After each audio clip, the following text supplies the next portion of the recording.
elementos los tiene, pero tiene muchas aristas que usted podría traer a colación en relación a ese caso que usted ha decidido trabajar. Y por lo tanto, ya como ve, tiene el problema de la posibilidad de tener que representar una orden en esa circunstancia. Ahí vale el análisis de decir, usted en realidad está en posiciones de representar a un soldado, de representarle a un coronel la orden que recibe. Cuestión que es discutible al respecto. Michelle, cuéntenos. Hola, buenos días, profesor. Buenos días. Quería hacer una consulta. Mire, yo ya escogí la película en realidad de la cual voy a hacer mi trabajo, pero la duda que yo tenía era de que, por ejemplo, acá se plantea una historia sobre un homicidio, una mujer que mata a un hombre, que al parecer pareciera desconocido, pero bueno, en el suceso de la historia el trasfondo es que este sujeto la había abusado sexualmente de ella cuando era más pequeña. Entonces acá hubo así como un actuar impulsivo y todo eso. El tema es que en la película ella todo el tiempo exige que no quería ningún abogado, pero sí se realiza así como una investigación por parte de un fiscal, de la policía. En verdad la historia tiene un buen desarrollo, pero nunca la juzgan, así como con una sentencia definitiva. ¿Me entiende? Porque como que ahí acaba la película. Entonces yo quería saber si realmente podía hacer esa y por último como la sentencia final crearla yo o mejor no. A ver, Michelle, primera condición, por supuesto que puede trabajar la película. Yo ya le he ido definiendo en las conversaciones de que usted puede asumir aquellas cosas que no existen y por lo tanto usted perfectamente podría tomar la decisión de dictar una sentencia usted conforme a lo que es. Pero como aquí se trata fundamentalmente de que trabajemos otros aspectos, que trabajemos aspectos que tienen que ver eventualmente con la teoría del caso, y eso sí perfectamente usted puede tener una teoría propia de lo que ocurrió, por qué ocurrió y cuáles serían las normas legales que captarían en definitiva esa teoría del caso. Y cómo en definitiva usted pretende además durante el proceso de la prueba respectiva probar, porque lo que usted va a construir en una primera etapa es un análisis de lo que podrían ser las teorías del caso, va a tener que construir su propia teoría y va a tener que construir su alegato de apertura sin perjuicio de hacer un análisis crítico que se lo hubieran. El problema cuando usted no tiene juicio es que no tiene mucho que analizar y criticar desde ese punto de vista, o sea, tiene que construirlo todo, tiene que construir una teoría del caso, tiene que construir un alegato de apertura. Después va a tener que inventar, en definitiva, el testigo o el perito que usted va a interrogar para formularle las preguntas, interrogarlo y contrainterrogarlo, y finalmente llegar a alguna conclusión en su alegato de apertura.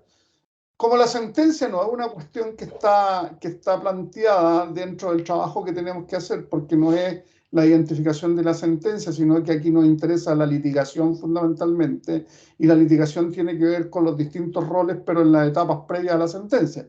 No es que no nos parezca importante la decisión del tribunal, y que en algunos casos los que la tengan van a trabajar con ella también seguramente para hacer el análisis crítico de lo que el tribunal haya resuelto, pero puede trabajarlo. O sea, es cierto que va a tener que usted asumir supuestos y asumir, en definitiva, en algunos casos, identidades que no existen en su información de la película, pero que usted va a tener que crearlos. Por ejemplo, para hacer el interrogatorio y el contrainterrogatorio y el análisis respectivo en su oportunidad, va a necesitar crear a lo mejor un perito, y al perito usted va a tener que crear las preguntas que le va a formular y eventualmente la respuesta, y después qué haría usted colocándose en una posición distinta ahora, no del fiscal, sino que del defensor, contrainterrogar a ese perito respecto a lo que ha dicho.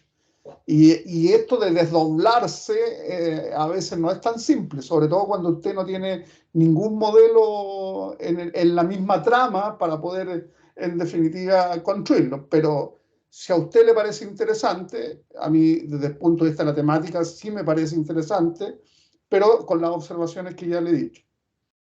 Ah, ya, profesor. En realidad a mí me preocupaba eso porque finalmente, como no había una sentencia definitiva, no había algo sobre lo cual basarse completamente.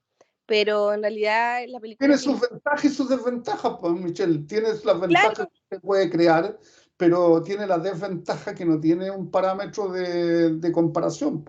Porque usted podría ver una sentencia y después compartir o no compartir esa opinión y en el análisis crítico, en definitiva, decir por qué a usted no le parece y que debió haber sido distinto y le dar los argumentos respectivos. Pero si no los tiene, cuesta mucho desdoblarse y colocarse a veces en la posición, por un lado, del Ministerio Público y posteriormente de la defensa. Si esa es la complicación que yo en realidad le vería, pero bueno, usted la que tiene que ver si es capaz de desdoblarse en las dos visiones que tendría que tener para poder ir haciendo en el fondo el análisis respectivo.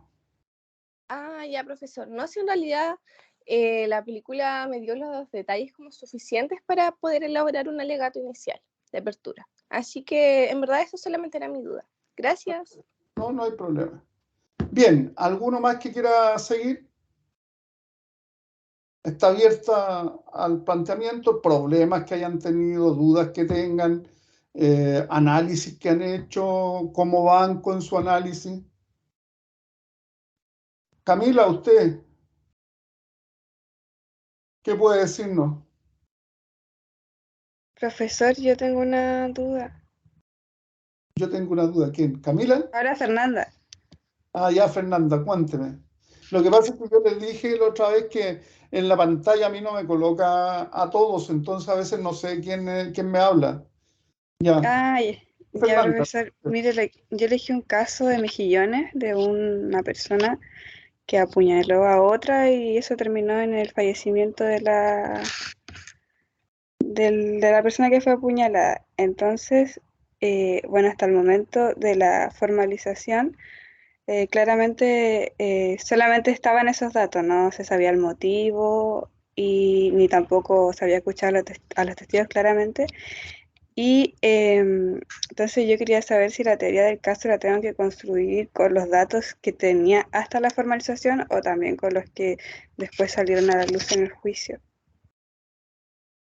A ver, la teoría del caso tiene que ver, y yo les dije que si bien es cierto, la teoría del caso tiene una dinámica porque se va construyendo a medida que avanzamos en el proceso de investigación. Si es la teoría del fiscal, indudablemente que la teoría del fiscal tiene que estar cerrada o finalizada antes de adoptar la decisión de acusar, porque cuando va a acusar ya tiene que tener en definitiva una visión tanto de la investigación desformalizada como formalizada, con el objeto de decidir sobre qué va a acusar y cuál va a ser, en definitiva, la imputación que va, en definitiva, a llevar a juicio. Y por lo tanto, mirado siempre desde el punto de vista del fiscal, la última oportunidad que tiene de definir su teoría del caso es precisamente una vez cerrada la investigación formalizada y en el que tiene que decidir esos plazos de 10 días que tiene que decidir si acusa o no acusa.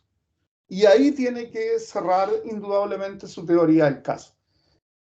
Es la teoría del caso de la acusación, en este caso del Ministerio Público. Y lo mismo pasa un poco con el querellante, a lo mejor tiene un poco más de días para cerrar su teoría del caso.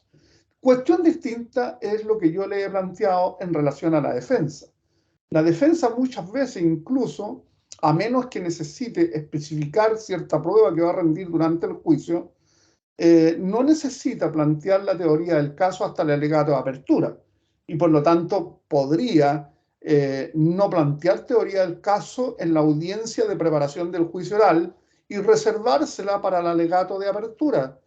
¿Y por qué? Porque quiere evaluar esos antecedentes que en el fondo ha llevado como prueba a la audiencia de preparación del juicio oral tanto el Ministerio Público como el querellante. Y por lo tanto, entonces, a lo mejor la teoría del caso de la defensa no se cierra hasta recién en el alegato de apertura y ahí se manifiesta y se transparenta cuál es en definitiva la teoría del caso.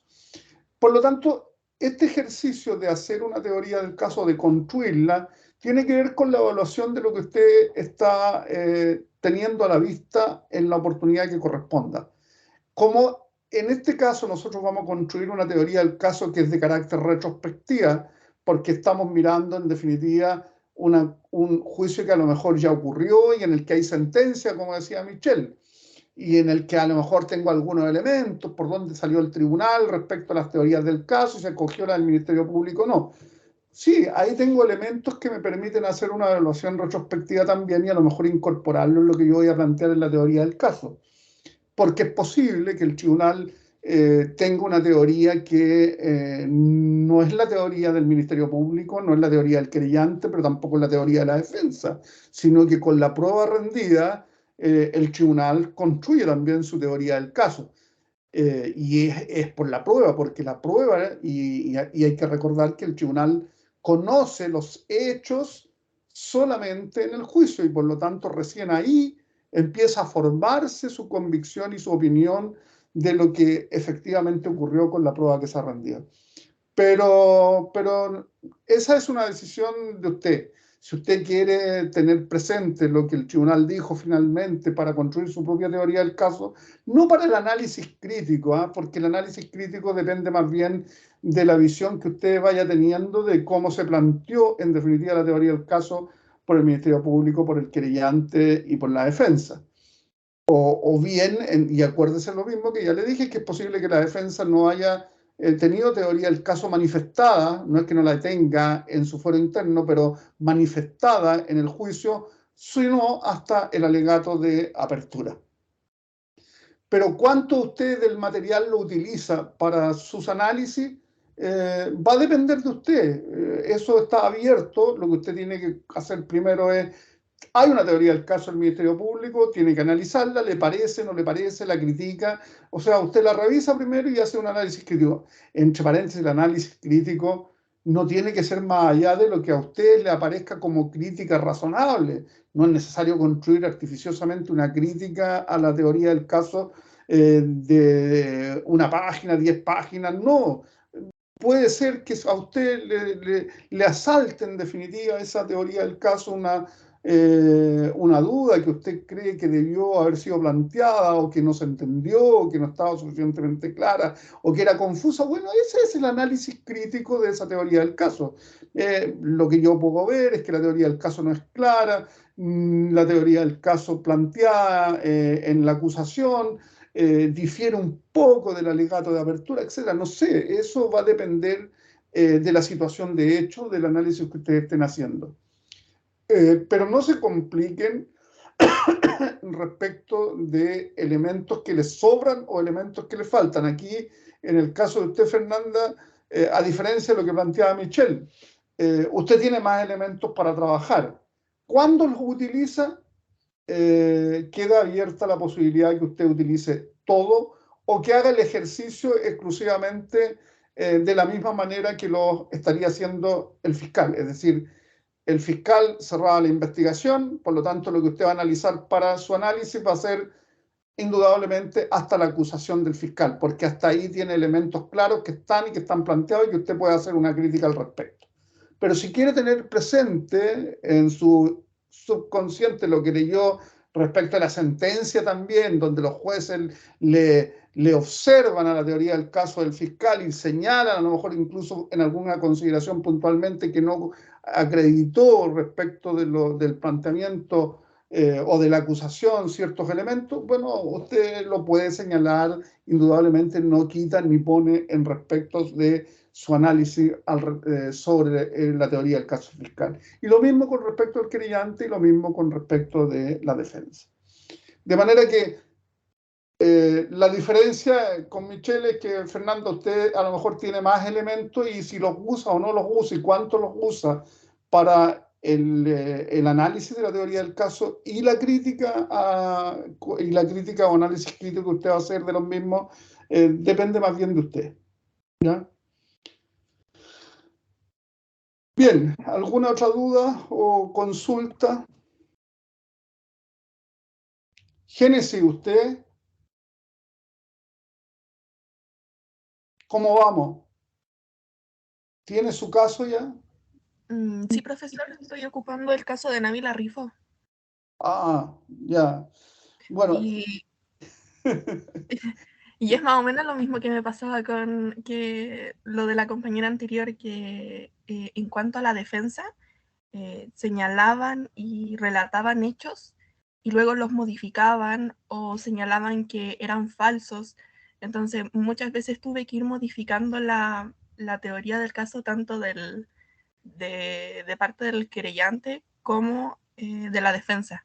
Pero la teoría del caso de la defensa todavía está como muy, muy difusa, muy bueno, desdibujada.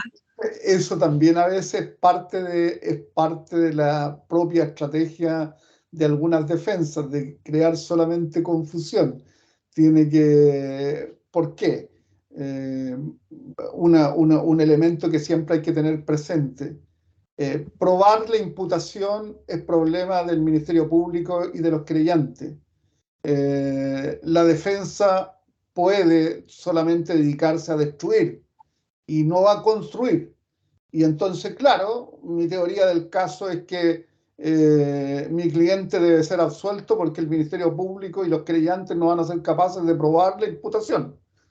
Ya hemos dicho en este análisis general, sí es la posición más débil que puede tener una defensa, pero es legítima. ¿Por qué? Porque la defensa se basa en que la prueba que va a ser capaz de rendir el acusador no va a disipar más allá de una duda razonable y por lo tanto va a quedar esa duda razonable y el tribunal en la obligación va a tener que dictar sentencia absolutoria.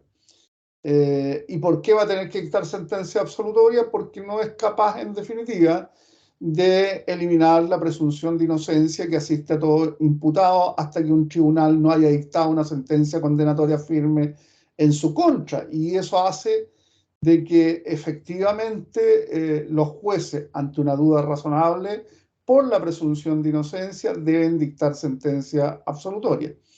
Pero bien, nosotros hemos visto que dentro de las conductas que puede asumir la defensa puede asumir una conducta de ese tipo, es decir, no aportar mucho, destruir lo que es la prueba y lo que es en definitiva toda la imputación por parte de los acusadores y esa es su forma de defender, cuando no tengo muchos más argumentos que indudablemente me puedan permitir construir mi propia teoría del caso y tener en definitiva unas alegaciones más sustanciosas. Es así, Genesis, puede efectivamente encontrarse y seguramente sus compañeros también se van a encontrar con defensas que ahora, además, ese es un caso difícil. El caso que usted toma es un caso complejo. Incluso puede conversar con sus compañeras o compañeros que eventualmente toquen el mismo, intercambiar opiniones e intercambiar el material de investigación que vayan consiguiendo. ¿Por qué razón? Porque como son cuestiones de difícil conseguir el material y lo importante aquí es el trabajo del caso, que ustedes lo trabajen bien y para eso si ustedes pueden compartir perfectamente, en eso no hay problema, compartir información, documentos, videos del caso que cada uno de ustedes tienen. En eso no hay ninguna limitación. El trabajo donde es individual es en el análisis crítico de lo que tienen que hacer y es individual en la construcción de su propia teoría del caso y es individual, incluso más aún, si tienen un caso que es el mismo que eligieron con algún compañero, alguien podrá decir, ya, pero a mí me interesa siempre ser el fiscal de la causa y por lo tanto yo voy a ser el fiscal y voy a tomar todos los elementos y entonces hacerse de contraparte. Y la contraparte será otro que sí le interesa, en este caso, la defensa. De manera que en ese sentido pueden perfectamente ir compartiendo información. Francisca. Buenos días, profesor. Buenos días. Una consulta en el alegato de apertura, cuando llegue a la parte donde establezco la calificación jurídica de los hechos, ¿será necesario establecer los elementos del tipo objetivo y subjetivo del delito, en vista de que obviamente en la práctica no se hace porque el juez conoce del derecho, pero para este caso, por términos de todavía didácticos, ¿se podrá tendrá que hacer eso? Para ir descartando si es que se cumplen todos los elementos del tipo. Si usted lo plantea en el fondo, decir, bueno, mi alegato de apertura de esto sin perjuicio quiero agregar estas consideraciones para los efectos del trabajo, usted lo puede hacer como un apartado, pero tiene que construir en definitiva su alegato de apertura teniendo en consideración las cuestiones de hecho que hemos conversado. Tiene que vincular hechos, apreciación jurídica y en definitiva la prueba que va a rendir, porque la estructura de ese alegato de apertura debería estar basado, en definitiva, en estos tres elementos. Ahora, no extenderlos porque yo le hice presente siempre de que incluso puede ocurrir, no es habitual, pero podría ocurrir que el tribunal les dijera que tienen, no sé, máximo 20 minutos para exponer su teoría del caso y mucha extensión respecto a algunas consideraciones no tiene mucho sentido porque el tribunal lo que va a hacer efectivamente es que los hechos que ustedes están expuestos los va a intentar ir calzando desde el mismo momento en la calificación jurídica que ustedes hacen. Y a menos que sea algún elemento importante de destacar, por ejemplo, imagínense que ustedes están hablando de un delito de robo con violencia o intimidación. Y entonces el problema es el análisis de la violencia e intimidación necesaria y suficiente para configurar el delito. Y entonces sí, en ese caso vale la pena a lo mejor hacer alguna consideración respecto de los hechos en relación, en definitiva, a los requisitos del tipo penal. Pero si no es necesario, porque resulta relativamente claro en el relato de los hechos y solamente invocar en definitiva el derecho. Además, recordando que también es importante, Francisca, de que la calificación jurídica que ustedes hacen es una calificación, me refiero como interviniente, la calificación jurídica que ustedes hacen es un elemento que el tribunal tiene para considerar, pero que puede recalificar los hechos de una manera distinta en la medida en que indudablemente con la prueba de eso sea posible.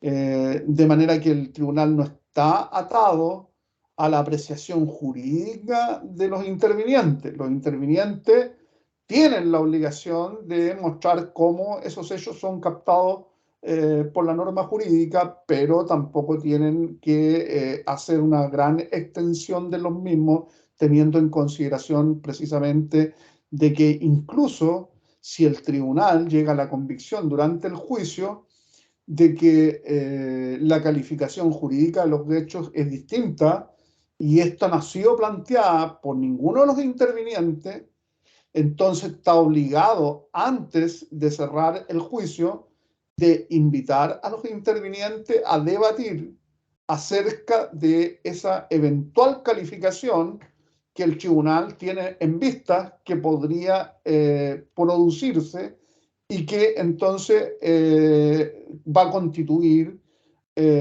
una calificación jurídica que las partes intervinientes en el proceso penal no han visualizado en sus teorías del caso y eventualmente tampoco en los alegatos respectivos. Y por lo tanto, entonces, el tribunal, como no está planteado en la discusión y no ha habido debate al respecto, está obligado a invitarlos para poder efectuar esta calificación jurídica distinta, está obligado a invitarlos a debatir sobre esta materia. Eso no significa que haya debate. Es posible que las partes simplemente se atengan a su propia teoría del caso, donde manifestaron cuál era la calificación jurídica que ellos estimaban que era la que correspondía y por lo tanto la siguen sustentando. Por lo tanto, el debate se produce y el tribunal cumple con la obligación de efectivamente invitar a los intervinientes a participar al respecto. A ver, hay alguien que me había pedido la opinión. Yo vuelvo a decir que si no me hablan, sí. Yo, Yera Libera. Ya, Ah, mire, ya. la consulta que yo tengo es la siguiente. yo estoy indecisa todavía en qué caso elegir, porque, bueno, por una parte, el de Antonia Barra, por la parte que hace el fiscal, por eso tengo interés. Y bueno, por otra parte, el juicio de Alejandro Correa, que es el empresario que lo mataron por sicariato, por deber 5 millones. Entonces estoy ahí un poco, son dos juicios muy distintos. Y mi duda es, para el alegato, yo debo escribir, porque obviamente se menciona en el juicio, se da a entender cuál es el alegato de apertura y yo debo escribir lo que dice la parte defensora, tanto como la parte del Ministerio Público, y después de eso recién hacer mi apreciación crítica. O sea, escribirlo no, porque usted lo va a tener. Si el alegato de apertura está en el audio, usted puede colocar el audio nomás y con el audio usted trabajar para hacer su análisis crítico. No necesita transcribir Esa es todo mi lo duda. que... Sí. Ahora, muchas veces, en todo caso, los jueces se hacen cargo en la sentencia de los alegatos de apertura y señalan que en la apertura el Ministerio Público planteó tal, sobre todo en el caso de la imputación, normalmente los tribunales se hacen cargo de la imputación en la apertura, que además el contenido muchas veces básico está también el contenido en la acusación. De manera que usted puede verlo, o sea, no necesita transcribirlo, lo puede resumir a lo mejor en base a la sentencia o en base a la acusación y ahí plantearlo en base a eso y usted ahí hacer la crítica o el análisis crítico sin perjuicio que, claro, para hacer el análisis crítico va a tener que tener presente el audio respectivo, pero no es condición, o sea, usted lo que hace es un análisis crítico de ese y puede tenerlo en audio, puede tenerlo escrito o puede tenerlo como usted lo quiera. Pero va a depender. Hay algunos que no son muy extensos y a lo mejor el alegato de apertura en algunos casos a veces no es más de una página. Y por lo tanto, y de hecho los jueces también cuando hacen el análisis hacen un resumen de lo que efectivamente la ley, de los aspectos importantes que son destacables de la exposición del acusador y de la defensa. No lo transcriben textualmente, porque eso, y lo mismo, usted aquí no necesita transcribir textual todo el alegato, lo que tiene que hacer es identificarlo y en base a ese alegato de apertura usted hace la crítica, pero no, la transcripción no es necesaria, derechamente. Ya, profesor. ¿Algo, Gracias. algo más? ¿Alguna otra consulta a los demás? Yo tengo una duda, ¿Quién? Francisca. Francisca, cuénteme. En mi caso, no tengo a mano la formalización. ¿Será menester para construir la teoría del caso? Porque yo lo que tenía planeado era conseguirme los audios del Tribunal de Valparaíso, mandar un correo, pero respecto a los medios de prueba, testigos, peritos. Eso me interesaba, pero no tenía planeado la formalización. ¿Será tan menester que me la consiga para...? Francisca, la formalización, a lo menos tiene que haber un acta de la audiencia de formalización y en esa acta hay un resumen básico de eso. Pero en todo caso, quien tiene en realidad la formalización es el juzgado de garantía respectivo. Ahora, al juzgado de garantía respectivo usted le puede pedir, por un lado, el acta de formalización y le puede pedir el audio de la audiencia de formalización, porque acuérdense que todas las audiencias que son públicas, ustedes pueden pedir el material respectivo, así de la audiencia de formalización o de la audiencia de juicio oral o de la audiencia de preparación del juicio oral, ustedes pueden pedir tanto los audios como el acta respectiva. El acta es un resumen que se hace de la audiencia respectiva. ¿A quién se lo pide? En el caso de la audiencia de formalización y de la audiencia de preparación, al juzgado de garantía respectivo con el RIC del juzgado de garantía respectivo. En cambio, las audiencias de juicio, que son lo que pidió Carolina al juzgado de Coyhaique, Esas son las actas del juicio, y ahí hay un acta resumida que le van a mandar del juicio donde dice quiénes son los intervinientes, quiénes participaron, y entonces lo que ella está pidiendo son los audios del juicio correspondiente. Con respecto de lo que está escrito, usted lo puede bajar del sistema sin mayor problema. Usted ingresa por el RIT. Por ejemplo, el acta de formalización está en la carpeta judicial. Y usted tiene acceso porque eso sí es público. Lo que no es público es el audio, porque el audio tiene que pedirlo, no porque no sea público, sino que en realidad porque no lo sube.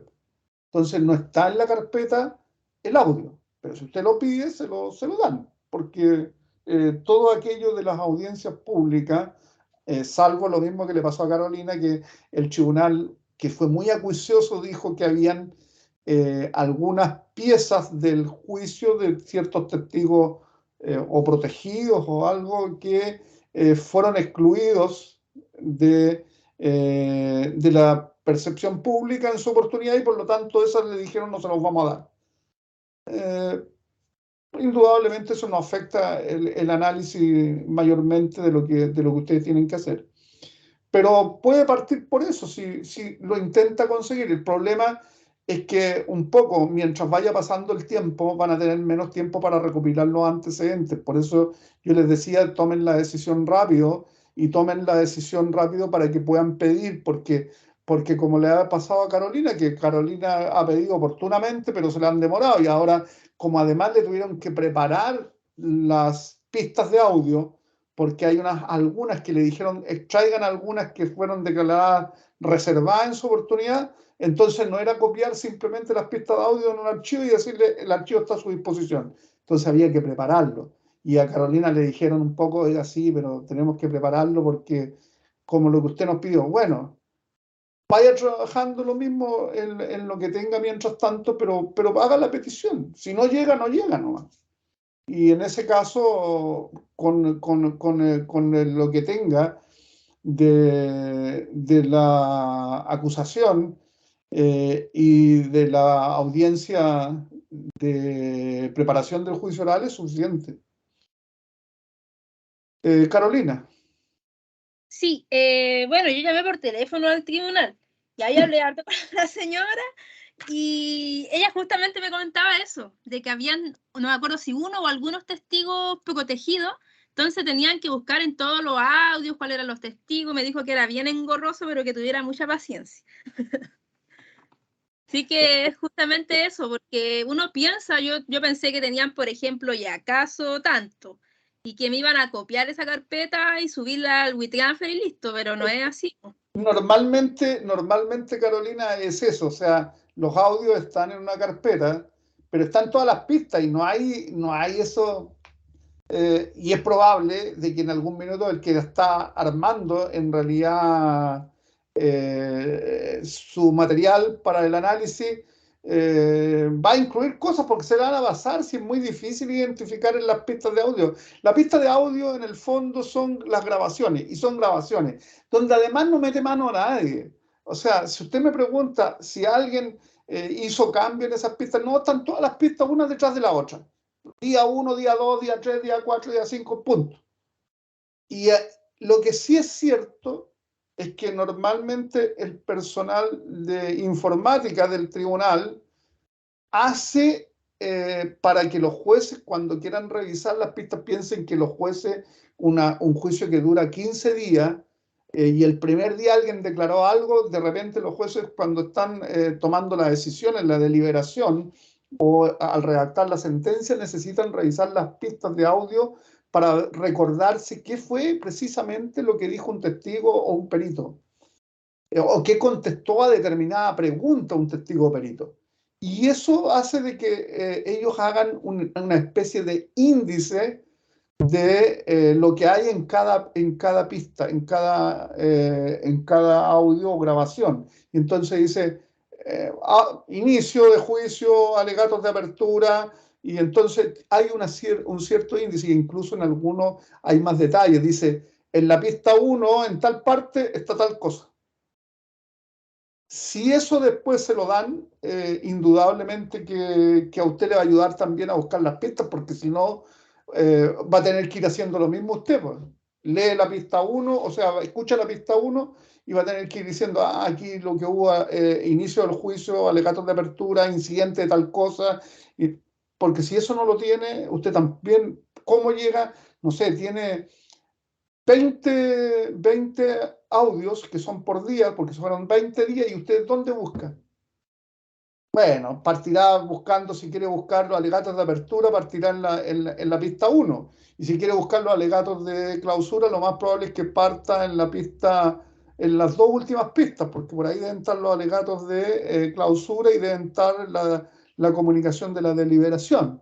Entonces, claro, pero saber dónde está la pista en que declaró el testigo fulano de tal, o dónde fue interrogado el perito fulano de tal, eso... Si no hay una especie de índice que le diga en la pista 10, minuto 35, usted se va a tener que revisar no sé cuántas pistas para llegar en definitiva a lo que quiere conseguir. Eso es. ¿Alguien más tiene algo que comentarnos, que compartir con los demás? Fernanda. Profesor. ¿A quién me hablas? No, dale nomás. Ya. Habla Fernanda, profesor. Mire, lo que pasa es que tengo otra duda. Uno, la teoría del caso tiene que tomar una postura, digamos, por ejemplo, el Ministerio Público, o tiene que hacer necesariamente de todas las... No, es una sola, Fernanda, es una. Ah, ya, ya. Usted se posiciona en alguna de las... Usted puede elegir ser el Ministerio Público, puede elegir ser un querellante o puede elegir ser, en definitiva, la defensa. Y si hay varias defensas, usted elige una defensa en la que usted quiere construir su teoría del caso. Porque también pueden haber defensas que son incompatibles y hay 3 o 4 defensores y cada uno con su propia teoría del caso. Eso, usted elige cuál quiere construir usted. Lo que sí, la que usted construya, si usted toma la decisión de ser el fiscal, usted es el fiscal desde el minuto 1 hasta el minuto final.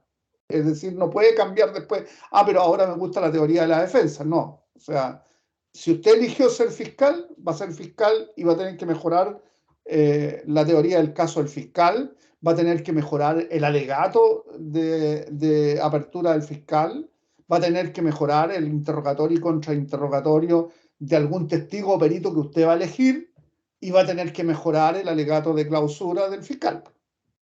O sea, usted eligió una línea, esa es la línea que va, en definitiva, a tener que llevar adelante durante toda la oportunidad. Profesor, yo tengo otra duda, Geraldine. Ya, bueno. Ya mire, lo que pasa es que debido a mi indecisión todavía por el caso y a lo engorroso que puede ser quizás pedir los audios ya en este momento y todo, también tengo otra cosa en mente que es de una serie, un episodio en específico donde se hace un juicio.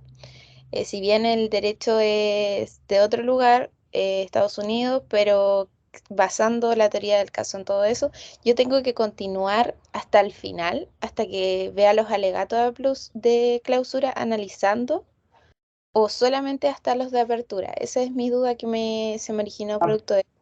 La primera parte, yo les dije, comprende solamente como cuestión obligatoria, teoría del caso y alegato de apertura.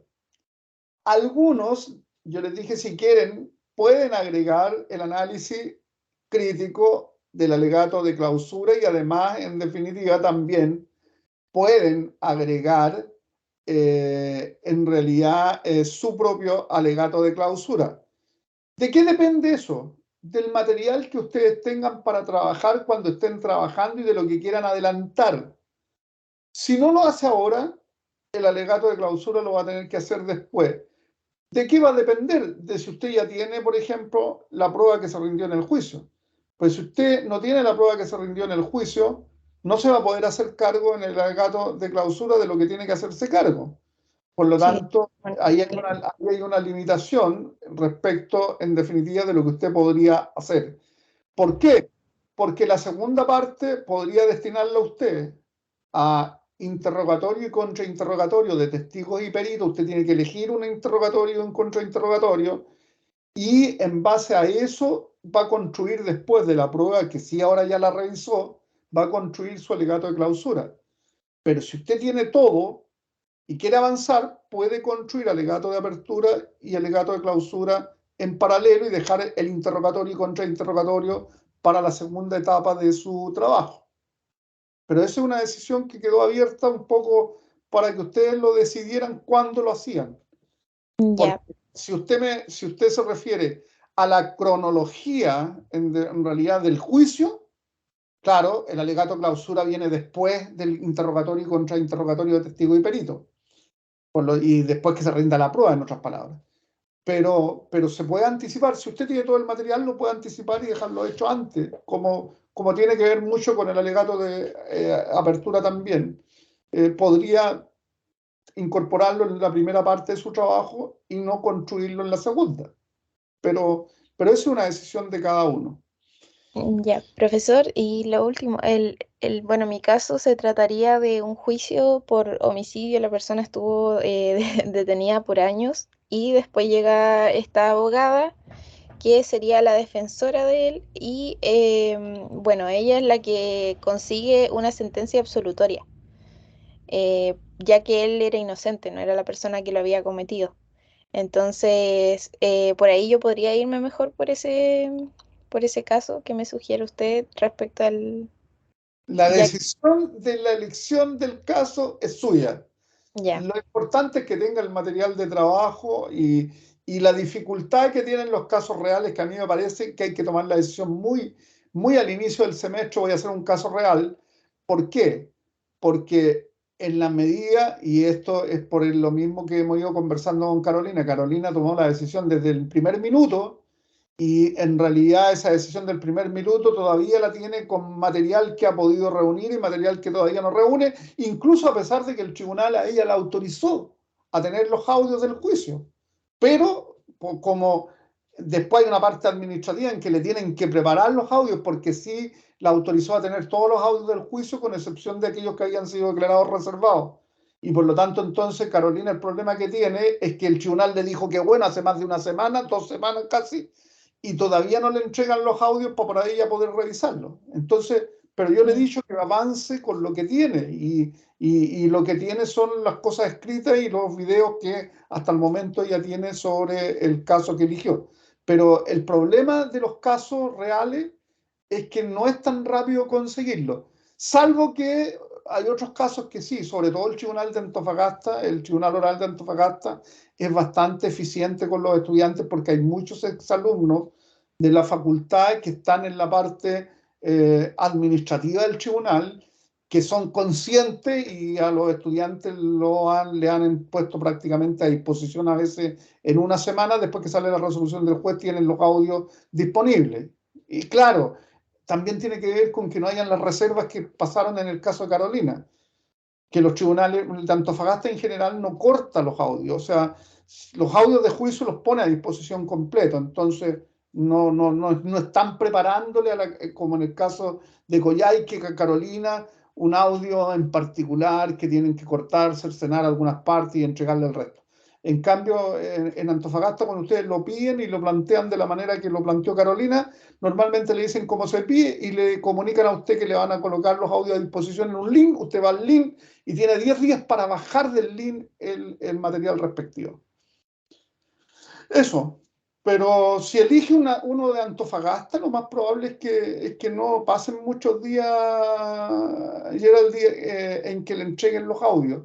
Pero si elige de otra parte, no son tan eficientes ni tan comprometidos con entregarle el material. Yo no digo que no tengan la buena disposición de hacerlo, pero se demoran bastante más. ya, gracias por la sugerencia, profesor. Ya, Marisol, ¿cómo va con su trabajo, su análisis, su material? ¿Tomó la decisión? ¿Qué decisión tomó al respecto?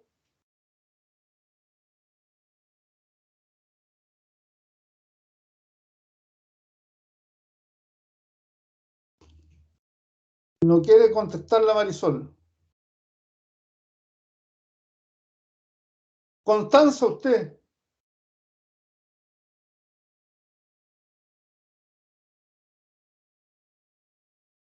Tampoco. Sebastián. Profesor, por el momento, ¿se escucha? Sí, perfecto. ¿Cómo vamos? Ya.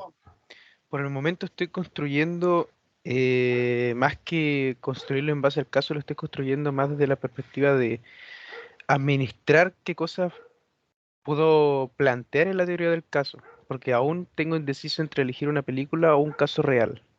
Estoy entre esas dos. Pero por el momento, mientras me decidí, Sebastián, la observación con respecto a un caso real es lo que hemos estado conversando varias veces ya y yo lo he destacado con respecto al problema con Carolina. Yo le he dicho que depende de a dónde elija el caso, es probable que esté contra el tiempo. Y entonces, si va a elegir un caso de Antofagasta, bien, y decídalo ya, porque si no, no va a alcanzar a tener el material para poder trabajar. vale. Si no, definitivamente decida optar por la película. ¿Tiene limitaciones el trabajar con una película comercial? Sí, tiene limitaciones y además Claro, es que voy a tener más que real, presumir las cosas. sí, pero es más real indudablemente trabajar con un caso verdadero. Pero esa decisión hay que tomarla muy inicialmente porque no es fácil conseguirlo. Y el caso que usted estaba viendo, Sebastián, ¿de dónde?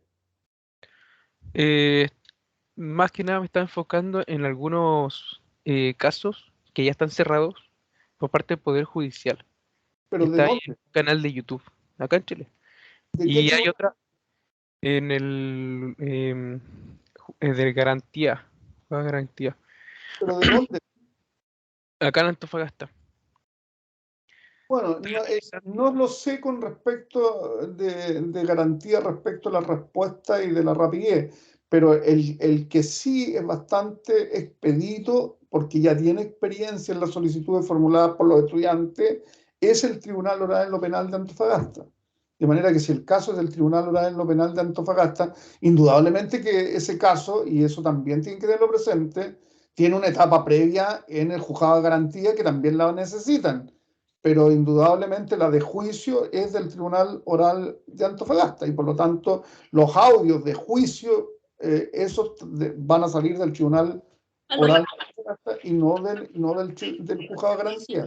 Carolina.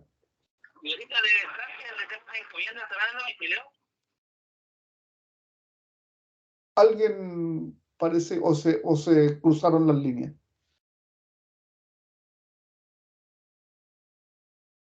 Sebastián, pero decida luego, porque si usted no decide luego, el problema va a estar contra el tiempo y eso indudablemente después no va a tener tiempo para reunir el material y poder en definitiva hacer el análisis que tiene que hacer. Aparte que recuerden, después empiezan los periodos de prueba, se colocan a estudiar para las pruebas y no van a avanzar en definitiva en sus trabajos para que puedan hacer los informes respectivos oportunamente. Vale. Bien, decíalo luego, Yesenia. Buenos días, profesor. No, Bueno, en realidad mis dudas eran con respecto a lo que le respondía la compañera Michelle y ya me quedó claro, la verdad. ya, y ya decidió qué hacer. No decidí qué hacer porque tenía dos películas en mente y ambas eran como o sea, el proceso era bastante irregular, entonces no había un juicio como tal, pero ya sé qué hacer al respecto. Ya, perfecto.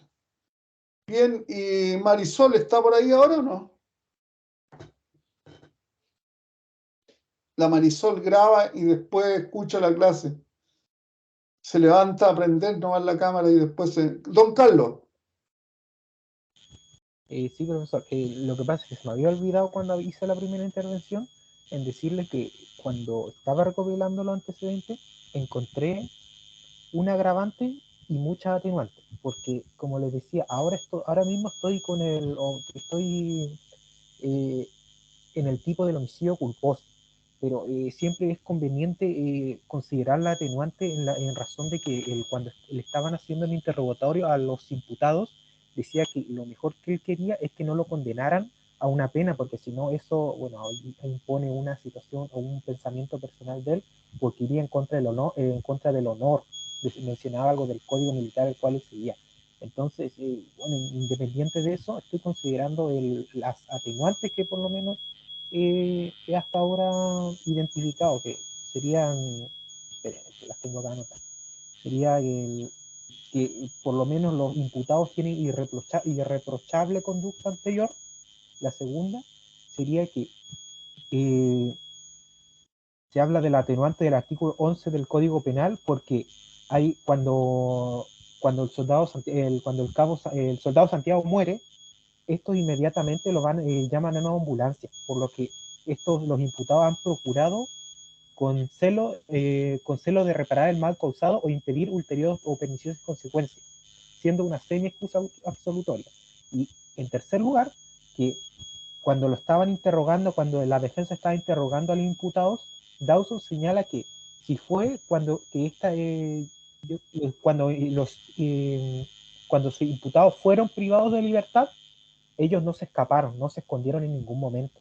O sea, hay otra atenuante que va en razón de que, pudiendo eludir la acción de la justicia por medio de la fuga o ocultándose, se ha denunciado y confesado el hecho ellos mismos. De hecho, esto se vuelve a confirmar cuando en el mismo interrogatorio le dicen que el objetivo que los imputados tenían no era realizar un asesinato o un homicidio, sino que era simplemente el de aplicar un castigo de carácter militar, por lo que han confesado el delito, pero no han confesado que lo hicieron con dolo.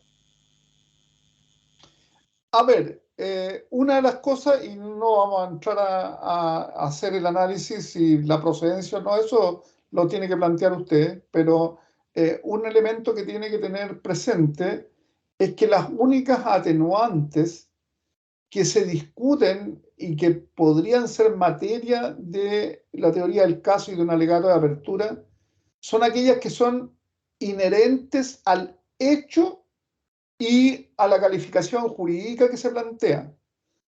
Me explico. Por ejemplo, la atenuante de irreprochable conducta anterior no es inherente a los hechos ni a la teoría del caso que se plantea. Por lo tanto, son atenuantes que se discuten si es que en la deliberación la sentencia es condenatoria, es decir, si en este caso se le comunica después de la deliberación que la sentencia es condenatoria, recién ahí, porque son atenuantes que juegan en la regulación de la pena. Me explico. La irreprochable conducta anterior podría permitir configurar un atenuante que le permita al tribunal bajar, en definitiva, la pena que va a aplicar finalmente.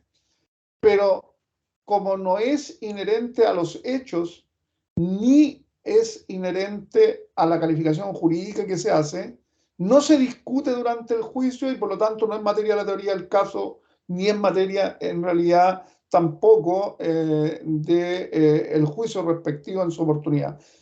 Hay una oportunidad legal que es que una vez terminado el juicio, el tribunal va a deliberar y comunica la decisión de la deliberación. Cuando comunica la deliberación de la decisión, tiene que abrir debate respecto de aquellas circunstancias atenuantes que no son inherentes al hecho y a la calificación jurídica.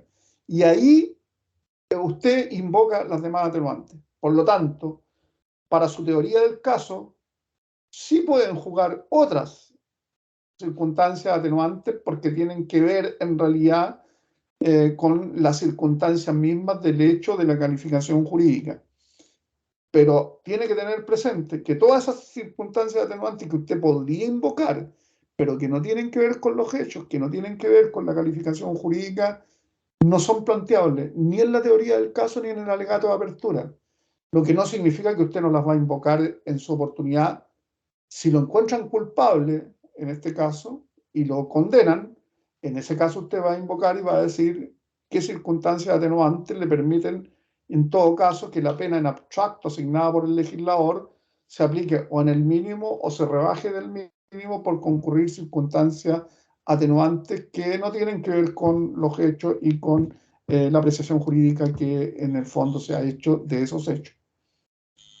Así que está bien que las considere, pero no le van a servir como material para su teoría del caso y para eventualmente Por ejemplo, lo que sí es inherente, y es lo que veníamos discutiendo a lo mejor previamente, Carlos, es de que podría haber una eximente de responsabilidad penal derivada del cumplimiento de la obligación, por ejemplo, de la obligación militar de obedecer las órdenes militares.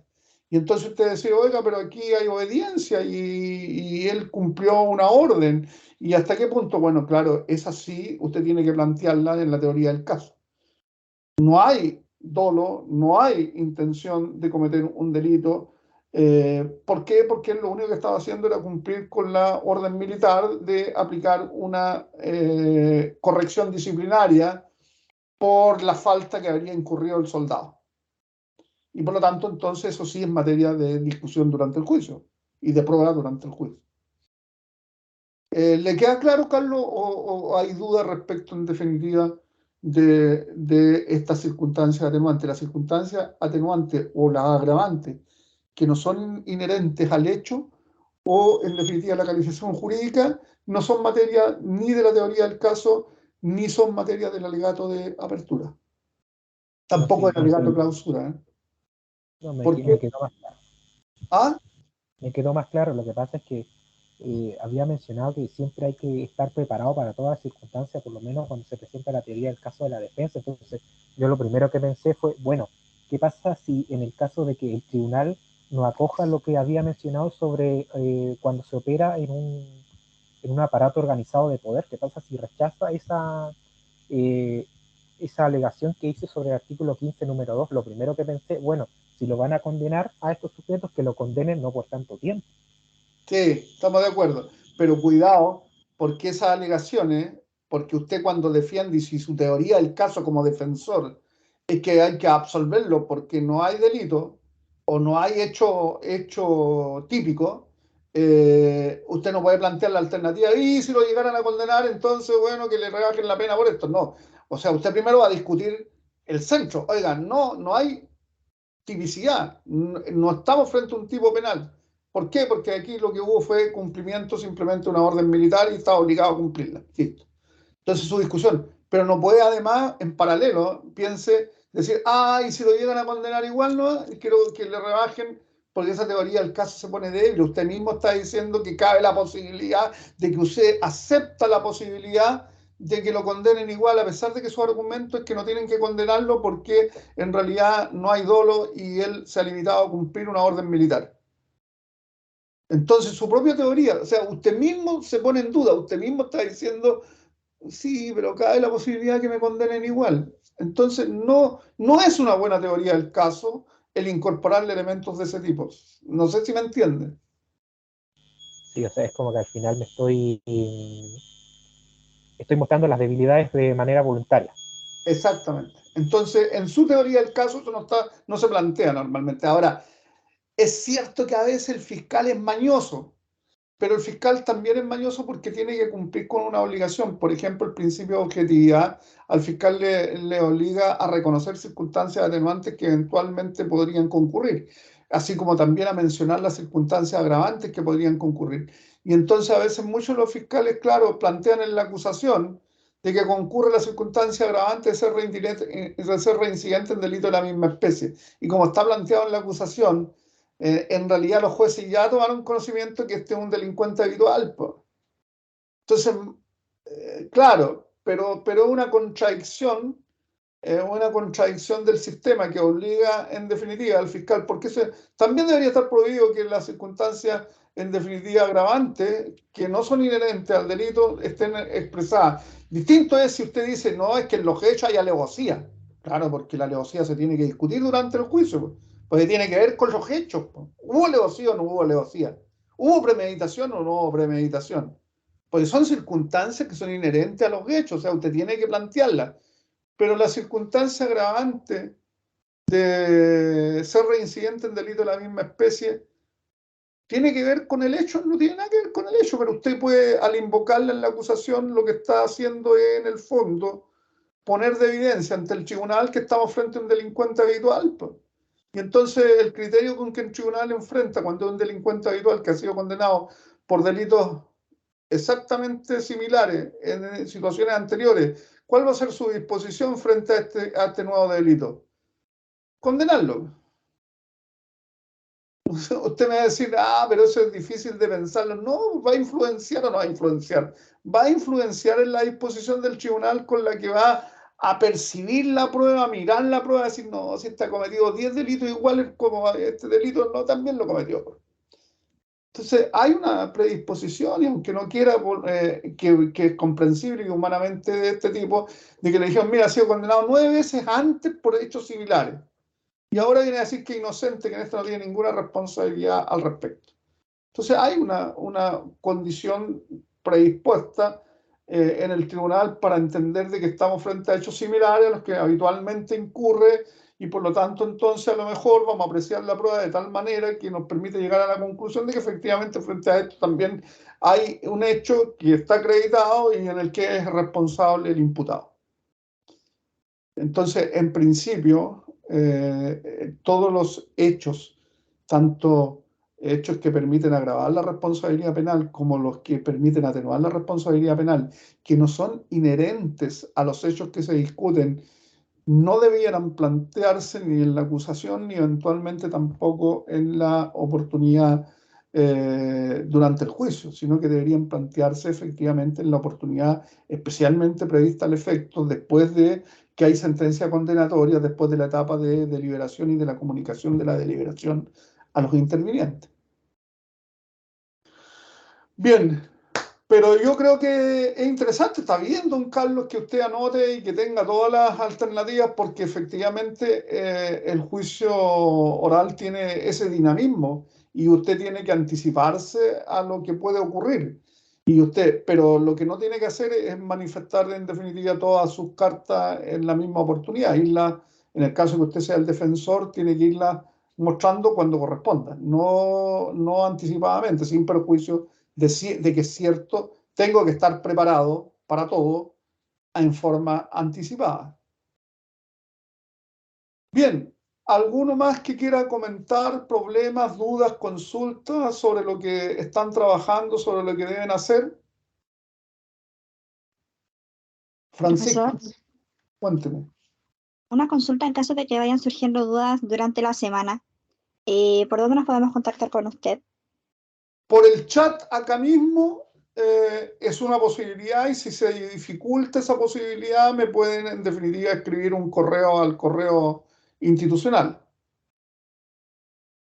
Ok. Pero yo normalmente los veo los chats y se los contesto, si no hay, o me escriben por Microsoft Teams, que yo normalmente lo veo, pero también pueden, en definitiva, si tienen alguna duda o es más urgente, me mandan un correo al correo institucional. Tampoco es necesario que sea muy formal, pues vayan directo al grano.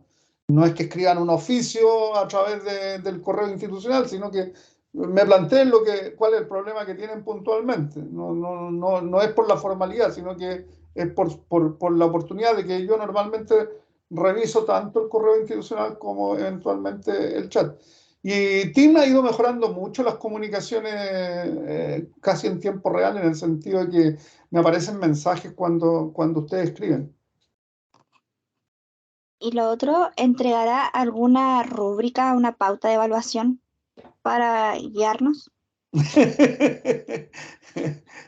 Bueno, vamos a construir una rúbrica para que si su problema en definitiva es eso, trabaje bien. Yo normalmente los trabajos son evaluados conforme al esfuerzo y al sacrificio, y ese esfuerzo y sacrificio incluye la participación en la clase, los planteamientos de problemas, los mecanismos de resolución de los problemas que tienen. Es decir, tiene que ver con todo lo que ustedes hacen. Están siendo evaluados permanentemente. De manera que, y espero además que cumplan con la formalidad de entregar sus trabajos en la oportunidad correspondiente. Básicamente tienen que ver con el cumplimiento de la obligación. Tienen que entregar primero su análisis crítico de lo que ustedes vieron. Tienen que construir lo que tienen que construir, un alegato de apertura y su teoría del caso. De manera que cada una de esas cosas va aportando elementos de... Yo no espero que en definitiva lo único que podría ocurrir es que no cumplan con su obligación.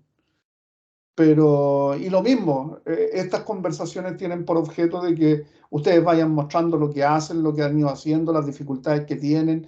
Para eso también llevan una bitácora que permite, en definitiva, ver el tiempo que ustedes le han dedicado a elaborar, en definitiva, su trabajo, su material de trabajo. Porque eso también tienen que acompañarlo cuando entreguen los informes. Y de manera que vayan construyendo. Siempre podremos discutir. La evaluación es un poco la apreciación del trabajo que ustedes han realizado, pero aquí no estamos hablando de una prueba propiamente tal, sino que en realidad más bien estamos hablando de que ustedes adquirieron o no adquirieron las competencias respectivas y punto. Por lo tanto, si adquirieron las competencias respectivas, están aprobadas, y si no las adquirieron, buscaremos la forma de que las adquieran. Pero la idea es de que efectivamente construimos entre todos el proceso de aprendizaje, y principalmente lo construyen ustedes con lo que están haciendo. Así que, Francisca, sí puedo construirle una rúbrica que va a considerar todos estos elementos, pero es lo que yo le he dicho hasta este minuto. O sea, en definitiva, este es un curso de litigación donde lo importante es que todos adquieran la competencia necesaria para poder litigar en juicios orales. Ese es el objetivo. Y después va a depender de lo que ustedes muestren en su informe. Pero en principio, si adquirieron la competencia, están aprobados en el curso. Y cumplieron las exigencias formales del curso de entregar, en definitiva, en su oportunidad, los informes que se le han pedido.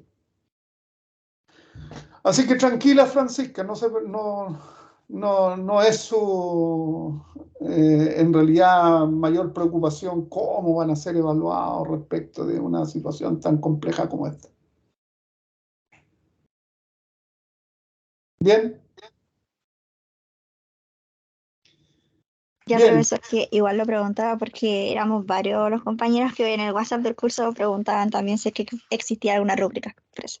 Pero es porque tienen dudas de cómo se evalúa un trabajo, ¿o por qué? Yo creo que más que nada porque muchos, si es que no todos, es primera vez que hacemos una construcción de teoría del caso, entonces muchos no sabemos por dónde empezar. Pero Francisca, pero usted está trabajando con teorías del caso. O sea, si usted se leyó, en definitiva, el material teórico sobre la teoría del caso, y usted en realidad lo que va a hacer es aplicar ese material teórico a una situación práctica que primero además la va a tener dada. O sea, porque van a tener teorías del caso ustedes. Y de ahí van a hacer un análisis crítico ustedes. ¿Qué es lo que van a criticar? ¿Qué es lo que van a analizar en realidad en concreto respecto a lo mismo? Pero el análisis teórico ustedes lo tienen, no es cuestión de que lean y digan, miren, en este caso, en la teoría del fiscal no cumple exigencias mínimas y harán el análisis por qué y dirán las críticas que correspondan. Lo mismo con respecto a, a los demás. Y van a construir su propia teoría ahora en relación a los hechos, van a construir una teoría que se tiene que ajustar a la exigencia, en definitiva, teóricas que nosotros hemos ido planteando hasta ahora, que debería tener una construcción de una teoría del caso. De manera que si construir una teoría la van a hacer, en general yo no veo que no vayan a adquirir las competencias para eso.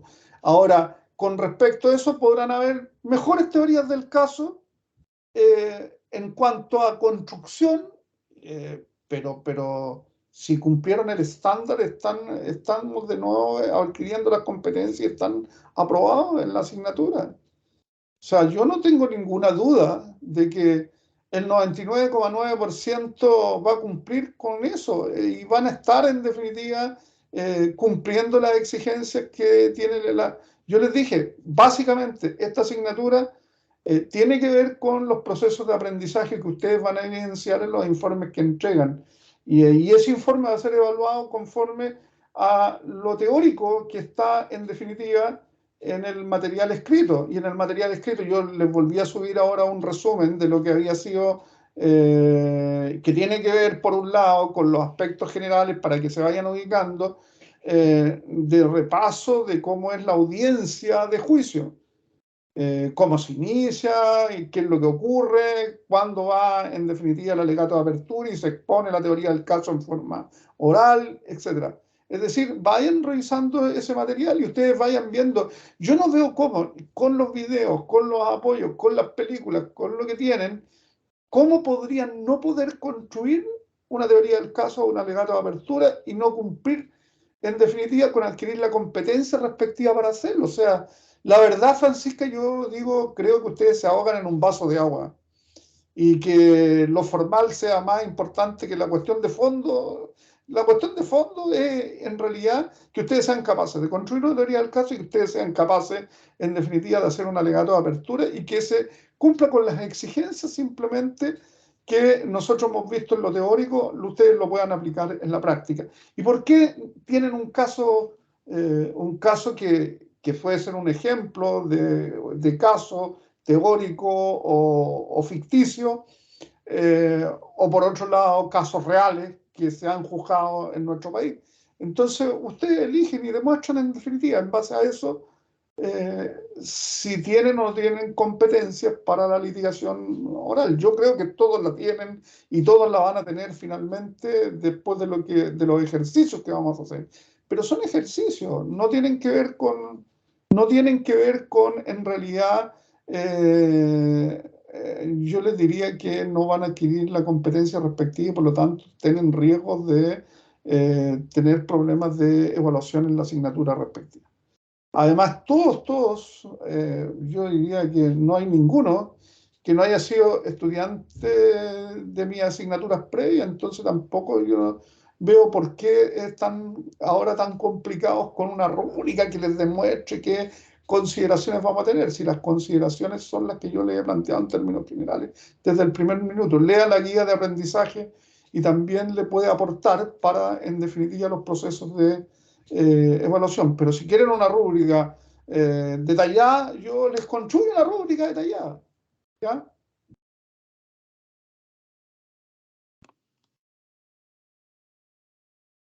Ya, Francisca. ¿Más dudas o consultas? Pues estamos, ya que quedan, conforme a la comunicación, quedan 5 minutos, dice, de tiempo de filmación. Yo no tengo más dudas. Gracias. Ya, Francisca. ¿Los demás? Bien, entonces están liberados hoy día. Nos vemos el día lunes. Vamos a repasar los aspectos teóricos el lunes de lo que es de lo que son los alegatos de apertura. Un poco para reforzar, el material está disponible. Yo le subí ahora también nuevamente material en la plataforma Moodle para que los tengan. Hay algunos videos que están, que por capacidad se han podido subir. Revísenlo porque es importante para irse formando, en definitiva, la convicción de cuál es el trabajo que tienen que hacer. También les dije, no sean muy latosos en el alegato de apertura. No pueden escribir un alegato de apertura que dure un par de horas porque lo más probable es que el tribunal los va a interrumpir, no les va a dar tanto tiempo. Deben ser lo justo y necesario para que conserven la atención del tribunal en lo que ustedes van a hacer durante el juicio. Bien, nos despedimos por el día de hoy. Que tengan un buen fin de semana y nos vemos el día lunes. También en forma online para que no me pregunten. Yo les dije que en principio las clases van a seguir siendo online, salvo cuando yo les diga que vamos a tener clases presenciales. Muchas gracias, profesor. Muchas gracias, que esté bien. Chao, chao. Hasta luego. Chao, Chao, profesor. profesor, gracias.